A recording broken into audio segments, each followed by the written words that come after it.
Hi everyone, welcome to our new edition of our video post. In all our editions, what we try to do is to give you very valuable and interesting insights in the world of investments and markets. That's what we try to do. This edition is no different. I hope you'll find this very insightful and informative. So what we are going to do in this edition is to dive straight into the most burning question that's on every investor's mind. Why are FI investors are rushing out of India, especially when India macro outlook is seemingly very robust? So what are the factors that are driving FI selling spree? That's what we're going to explore in this video. So basically, it's, as the topic suggests, is there anything more to do with the FI selling than just election jitters? Let's dive in and check. For the last few weeks, the markets have been very interesting. For the first time in the last 12 months, we sense a very distinct and noticeable shift in the market dynamics. It's no longer one way up. There are many days of down and more days of down than up. If you look at the advanced decline factors, there are many days where the declines are more than advances. Many stocks in the broader markets are well off from their peak by 15-20%. Of course, in the last few trading sessions, there's been some recovery in the broader markets, but still the market look very edgy and nervous. Sensex is down close to about 2% in the month of May. And if you look at the FI numbers, it's very alarming. They are pulling out close to about $300 to $400 million every day. And if you look at for the month of May, it's almost close to about $3 billion. And we're just about halfway mark. We have 15 more days to go. If this trend, if you project and if this trend continues, FI numbers could look very massive at the end of this month. And just to share another data point, if you look at the net short positions of FIs, it's a multi-year high. Are we on the brink of a major turn for the markets? So no one is denying now FIs are on a mass exodus, and there's no debate on that. But the debate is on why FIs are rushing out. There are multiple views here. What I would like to pick up is two dominant narratives here. The first narrative, where the focus is on Indian elections.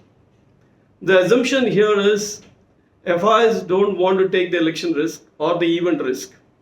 So they are selling out. And the hope is that they will come back once the election outcome is out. That's one narrative.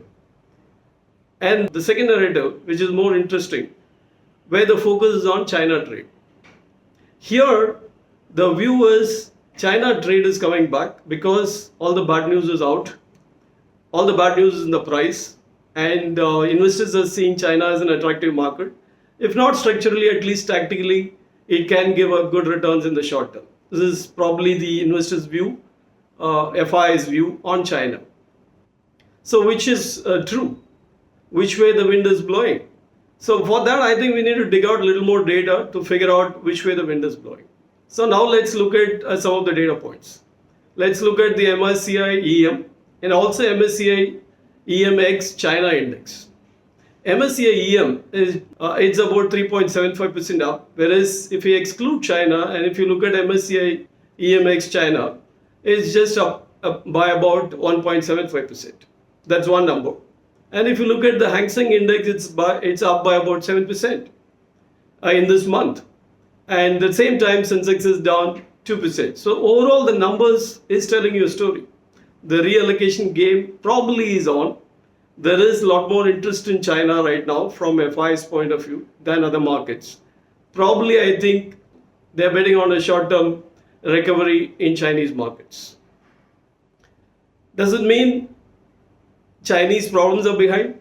Very, very unlikely. Chinese problems, some of them are very, very structural. If you look at the property slump and the deflationary cycle, they are very deep-rooted. Just to share a data point, for the first 4 months, the property sales are down by about 47%. And the unsold inventory in the property sector in China is at about 8-year high. So these problems are very structural and deep rooted. It will take a long time for a structural recovery. So those challenges do remain for China. Having said that, since all the bad news is out in China and the prices are very attractive, it could be probably set for a tactical short-term upside for investors, which is what FIs are looking at. So what kind of impact it will have on Indian markets? If you look at the consensus view, it may be a tactical trade, may not be a structural kind of recovery in Chinese markets. Even if it's a tactical trade, it could have a larger impact on India because of the quantum of outflows which India might see. Of course, it might get neutralized by a very strong domestic flows, but still FI outflows, if it continues, it will keep the market edgy. While the election results, if it turns out favorable, of course, it will give a short-term sentimental bump. But in the medium term, the trend will be dictated more by the China coming back trade than anything else. So these are interesting times for the markets. In our view, the risk to Indian markets is not from elections, but more from the Chinese short-term trade coming back, tactical trade coming back. That's what we would summarize. With this, let me conclude this short post. Thanks for watching. Hope you found this video very exciting and interesting.